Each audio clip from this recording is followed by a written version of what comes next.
From star signs to orc shrines to bikini bottom dines, this week we're looking at houses submitted by you to the Pank Showcase Submissions Discord linked down below. And first up, we've got a house ready to party. It's Kurox on plot number 27. Past the red solo cup on the waystone, we can see some wooden posts on the ground, which I'm told is for a German game called Cub. On the patio to the side of the home, we can see some red solo cups ready to play beer pong. I love the addition of the little pong balls into each of the cups, and right across from it we've got a ping pong table complete with these custom paddles that Kurox has made. The warm seating area underneath the stairs is absolutely perfect, and if we were to take the stairs all the way up to the top, we're met with an area to look out across the wonderful Horde neighborhood, and on the other side a custom-made golf green complete with a custom golf club for driving golf balls into your neighbor's property. The inside is a work in progress, but if we were to come to the left here, we're met with this bright, open banquet hall for everyone to have their dinner together. I'm actually a huge fan of how this cutout in the middle breaks up the room while also livening it up. And of course, at the foot of the tables, we've got this grand chair for Kurox themselves, or the guild leader, or whoever happens to be hosting the party. The walls also have this lovely purple animated effect on them, which is a great touch. Coming up the stairs on the side, which by the way are made out of Ogremar benches, it's actually an extremely cost-effective way to make custom stairs,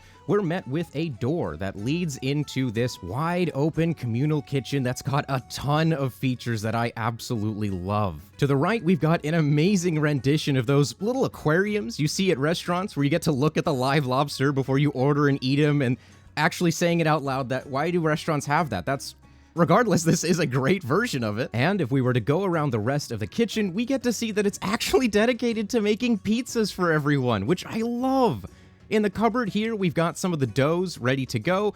We got a yes chef sign on the wall, and then we can see the different steps of making the custom pizza, from rolling the dough to putting all of the toppings to even putting it in the pizza oven. And finally, in the back here, we can see where the dirty dishes are placed ready to be cleaned and dried and used for another pizza. If we were to come out of the kitchen and follow down the hall, to the right we actually find a bedroom. The magic study on the side is great to see, and y'all already know I am a huge fan of the tiered bed designs like the one we have here. Coming past the fireplace out into the hallway, if we were to follow it to the end, we're met with this really nice looking nature corner piece that also happens to wrap back around the entire stairway, which leads all the way to an indoor garden. And if we were to take the door to the left here, we're actually met with a fully furnished bathroom complete with a custom toilet, unlike anything we had seen before. I like how this one has a toilet paper holder, and behind that is a bath that looks extremely relaxing. And finally, those center doors from before lead us to a mage room where we can see bookshelves all across the walls, Kirin Tor symbols floating about, and it's all made complete with this centerpiece table where we can see that Kurox has actually detailed out a three-dimensional map.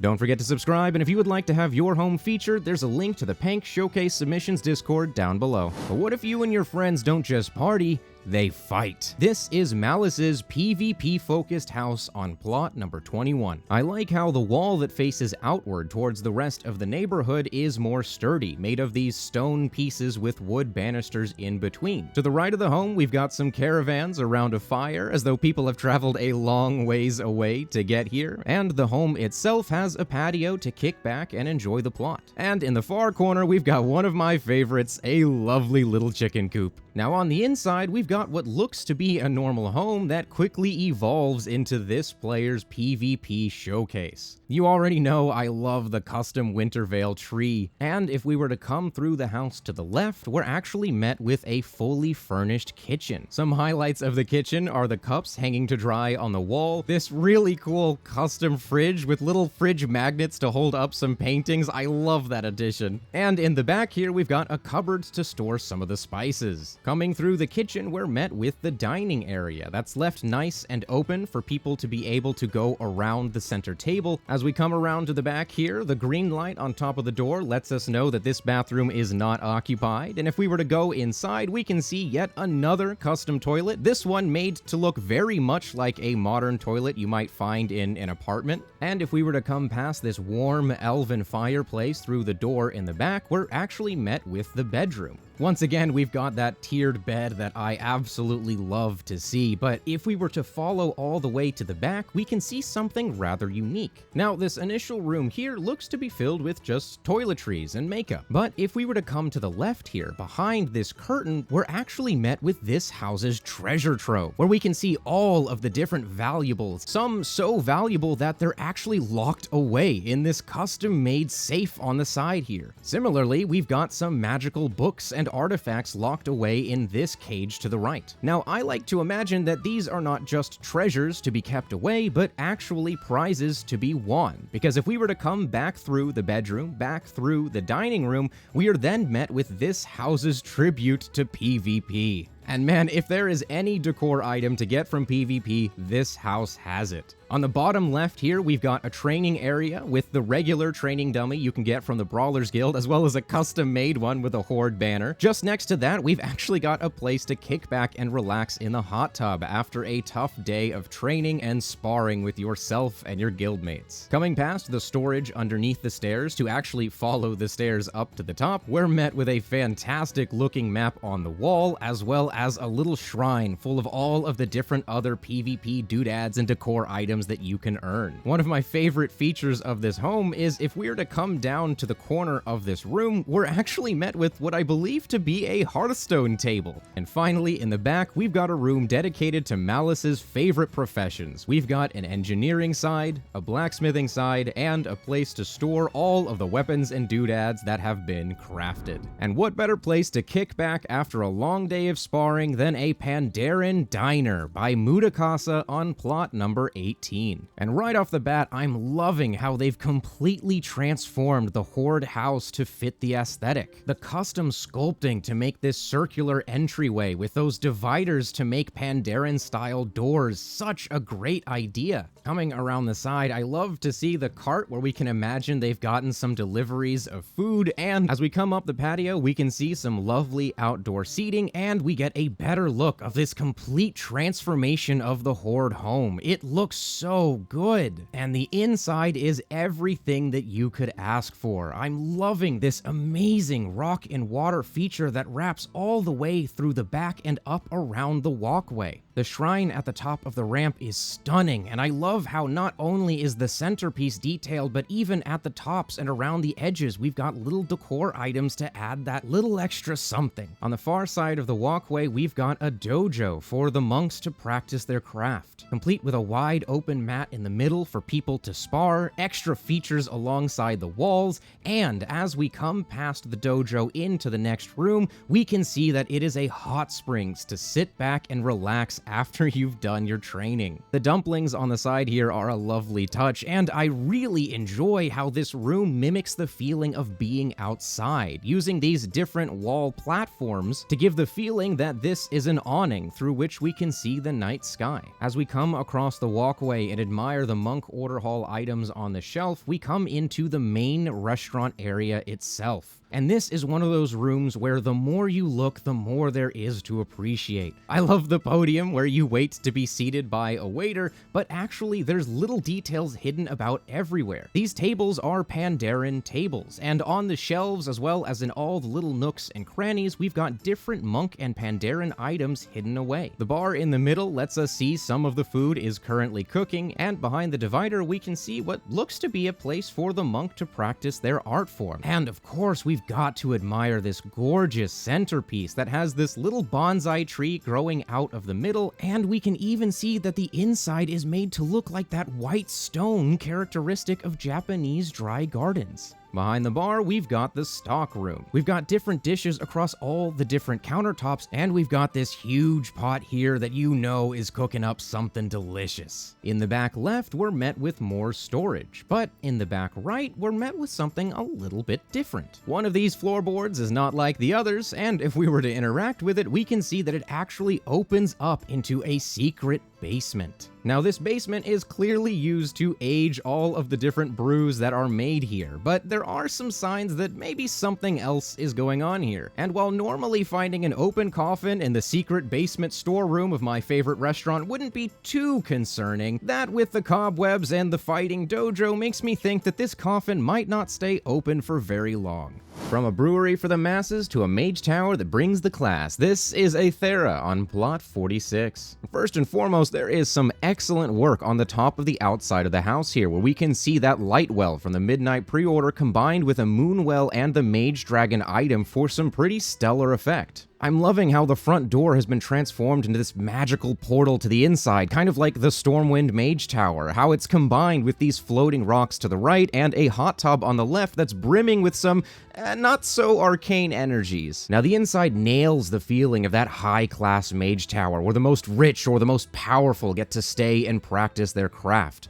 I love that under the marble stairs we have this nice secluded nature area with a big glowing centerpiece in the middle. And a really nice touch is as we come out, we can see that the exit door is also a portal. They've made sure to make it consistent from the inside to the outside. At the top of the stairs, we're met with this rather regal seating area. I'm loving the floating fires below the portrait on the wall to the end. Now, coming through the curtains, we're met with a large, bright dining area that encompasses the main centerpiece of the mage tower. It gives the feeling that this doesn't necessarily belong to one person, but is rather a place for mages to come together and presumably learn or hone their craft. The door to the left leads us to a more private seating area, where we can see this grand chandelier on the top, and one extremely impressive highlight is actually this window in the back here. This is a window that looks like it leads outside. We can see a balcony beyond the wall and some sky elements along with some nature to really sell the feeling that this is one continuous piece. As we come back through the main room, we get a nice look at the bar here that serves all of the different members of this mage tower. I love the flamingo in the cup,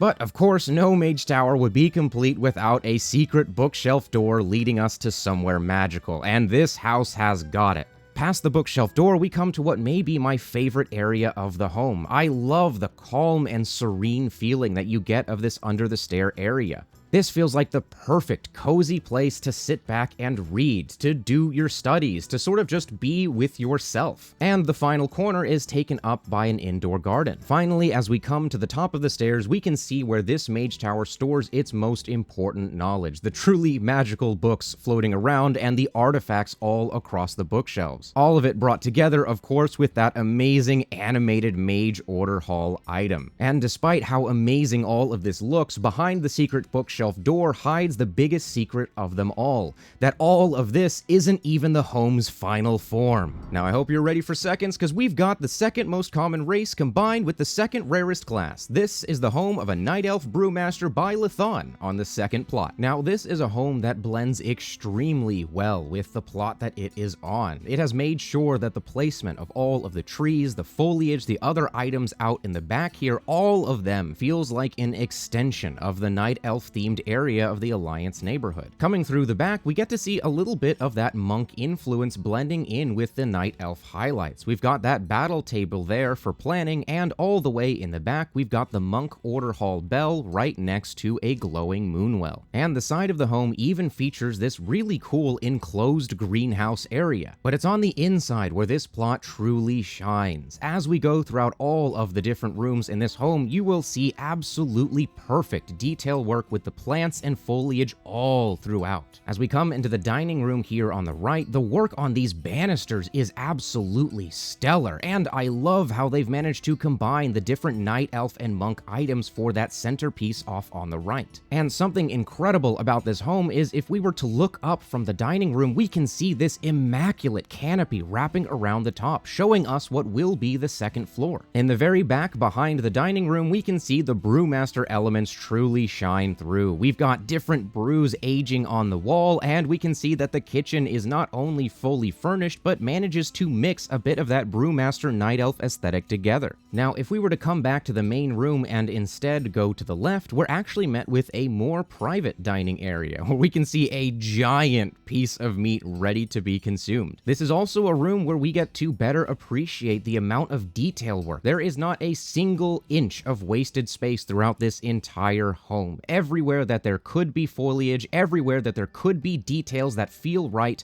there are. Behind the tree is an extremely cozy, private nook to sit back and relax. And if we were to take the stairs, we can find that the entire pathway up is similarly immaculate. It's really cool to see that that tree centerpiece from down below is continued at the top, and more than that, is accentuated, is highlighted by the way that all of this decor fleshes it out. Coming across the way here, we're actually now at that canopy that we saw from down below, and this gives us an incredible view of the centerpiece down below, but also lets us better appreciate the detail work up here. I love the use of the barrels to add accent pieces to the pillars that go up to the roof. I love how even in the back here is a small nook that is being used to store items. And behind the canopy, we can see that there's a small stone step up that takes us to the main bedroom of the home, where we've got this wonderful blend of different monk items alongside this Kaldorei night elf aesthetic. The bed itself is extremely cozy, made complete with a little plushie on the side, and I am loving how these two identities have been merged together so perfectly. Coming to the other side of the centerpiece tree at the top, we are met with this homely den where you can imagine kicking back, reading a book, enjoying your brews. I'm loving how the different plants frame the dyed furnace, and all of it, of course, is adjacent to this home's little library. A little library which includes a secret bookshelf door that, when gone through, allows us to see.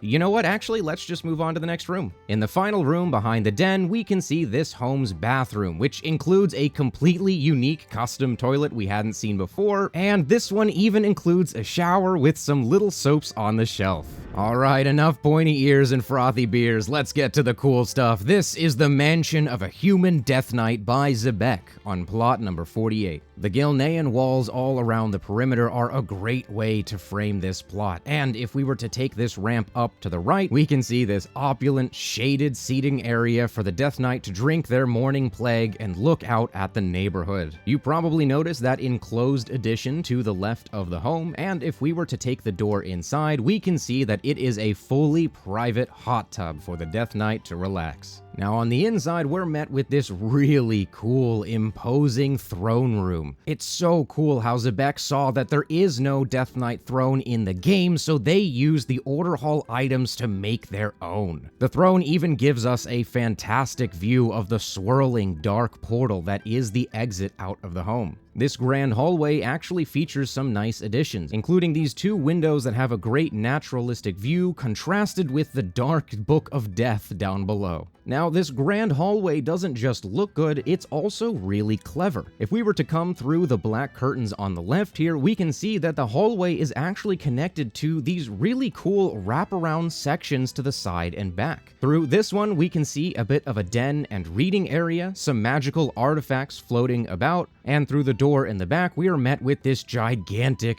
fireplace. And this is actually something that wraps around both sides of the throne room. Behind the throne, we're met with a dining area where we can see that all of the furniture is keeping up that dark dyes that we see in the first rooms, as well as another fireplace with a little more of a dark twist to it. Through the dining room, we've got this home's bar. Y'all already know I love when these stairwell rooms are used to their fullest, and this is no exception. I like how the centerpiece is the bar itself, while the wraparound to the left is where we get not only a little seating area, but also the storage for all of the different foods and spices that would be used at the bar. Including at the very back, we can see a wash basin and the stoves for this home. The door itself actually leads to a little cupboard where we can see different food items stored away. Now, if we were instead to go up the stairs, wrapping around to the right of the bar, we can see that each of the corners on the way up are fully furnished, and at the very top, we actually get a little area to look down onto the bar itself. Following this literal red carpet to the end, we find behind the secret bookshelf door is this Death Knight's bedroom. One of my favorite details is on the left here, you can see that Xebec has actually made a little computer. We've got the desk, a keyboard, a mouse. On the screen, we can see that they're probably playing World of Warcraft. The more that you look at it, the more that you appreciate how much actually went into making it. Everything from the fireplace as a monitor stand to that item from the one-armed bandit as the PC itself. All of this, of course, accentuated with a beautiful wide window looking out into the distance, a warm fireplace in the back, a mini library that looks so comfortable, and finally the bed itself.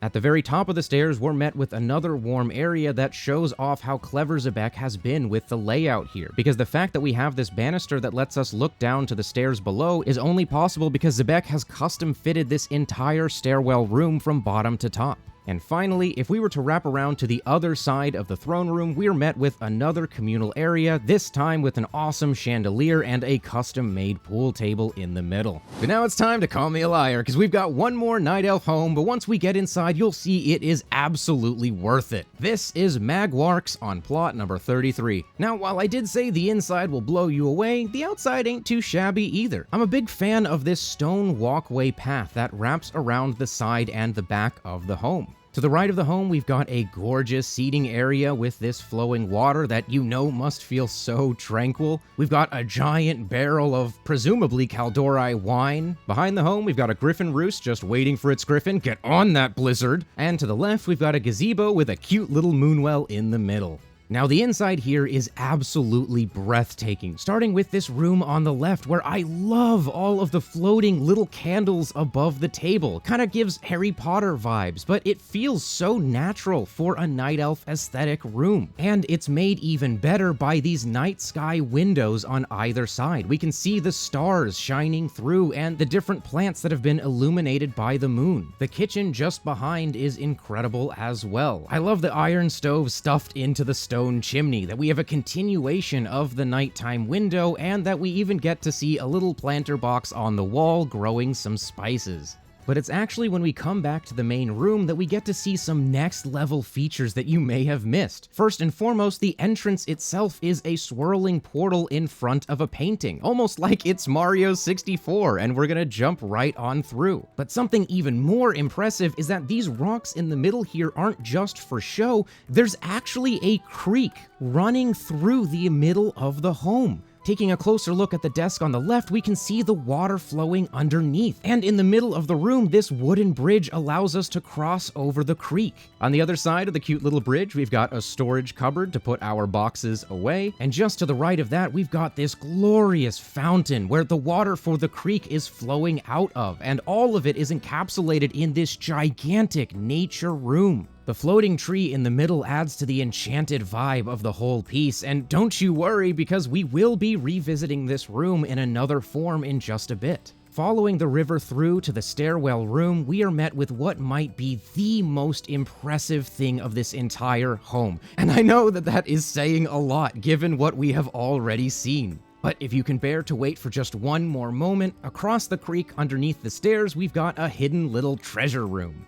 Now it's coming up the stairs where we are met with this incredible wrap-around giant open window to the starry night outside. The amount of time and effort it must have taken to put this together is immense. Not only the stars everywhere, not only the different colors in the night sky to make it feel as though there's a nebula running through, but more than that, we've got a giant moon that's actually casting light, and as a cherry on top that ties all of it together, if we take a look at the site of the telescope, we can see that it is looking directly at a custom-made constellation. I love the little detail of the window being open as we look at the Dipper, and all of this, the way that it lights up the room, the way that it takes up an entire half of the wall here. This is one of the single most impressive pieces I have ever seen. And this masterwork level of quality continues throughout the entire home. The next room, we've got this custom-made night elf chandelier hanging from the ceiling. I love the use of the canoe to make a shelf for the flower pot. To the left of the bedroom, we've got this lovely little balcony area where you can kick back and enjoy that very same nature scene from down below. In the middle behind the bedroom, we've actually got an area to take a bath with its own starry night window just behind. The bathroom itself features yet another completely unique custom-made toilet, as well as a really cool moving toilet paper roll.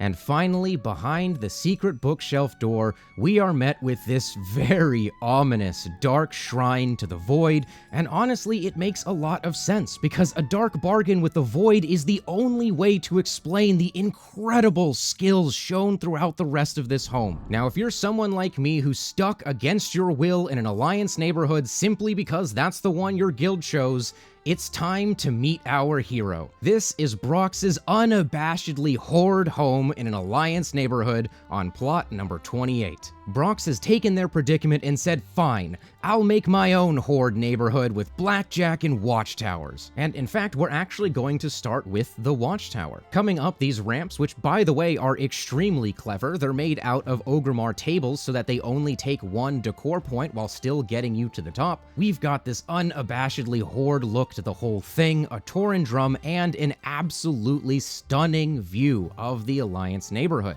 Now, as we take a look at the home, it's probably worth mentioning that you cannot put a horde home on an Alliance plot, which means that Brawx here has actually fully recreated the look of the horde hut from scratch by hand. And on the inside, things just get better and better. I'm loving the feel of this burning hallway up into the throne room, and by the way, this throne looks magnificent. The center of the raised area has this threatening metal dragon in the middle, and the throne itself is adorned with a skull, complete with glowing eyes. Brawx isn't just horde, they are also a shaman, and that really comes through when we go to the left here, and we're met with this giant flaming ball of lava with rocks flowing all around it. This room is actually a dining room slash kitchen, and we can see that the horde aesthetic is continued all the way through. The cutlery is horde, the window itself is a horde trellis. The table where you sit down and eat is actually a shaman stone, and we can even see a custom-made little fork going into the meat. One really cool detail that you might have noticed is that the counter here even includes a custom-made cake. I've never seen custom food like this before, but it looks so good! To the left of our fireball and flaming totem is actually the bathroom, where we can see even the sink itself is shaman-themed. We've got this extremely detailed, custom-made water totem, as though the sink itself works because of shamanistic magics. We can even see that the floor itself is actually custom-made tile. This must have taken so long to put together. And on the ceiling, we've got a ceiling fan. I love that the bath in the back here is not only heated, but it's got a custom-made curtain rod and a little extension to hold some soap. And finally, not only do we have another completely unique custom toilet, we've even got a little plunger on the side. Coming out of the bathroom past these horde plant arrangements, we're met with this hallway with some really cool marble side railing. And I don't even know how it's possible, but the room on the left here manages to take things even further. This bedroom here is immaculate. It's bright, it's inviting, and the detail work here is insane. The right features this not at all concerning shrine to the void, but it's actually on the left where we see something that takes my breath away. The windows themselves are actually open. We've got a plant on the windowsill. We've got custom-made rays of light flowing through. The nature itself growing through the open window into the home. And if we look past all of the weapons on the wall, we can see the shaman's bed, which is coupled with this absolutely astonishing custom-made record player. It's extraordinary how well they've managed to make the look of the actual record itself on the player and the little needle onto the record. Now, if we can bear to take ourselves away from what might be the perfect bedroom,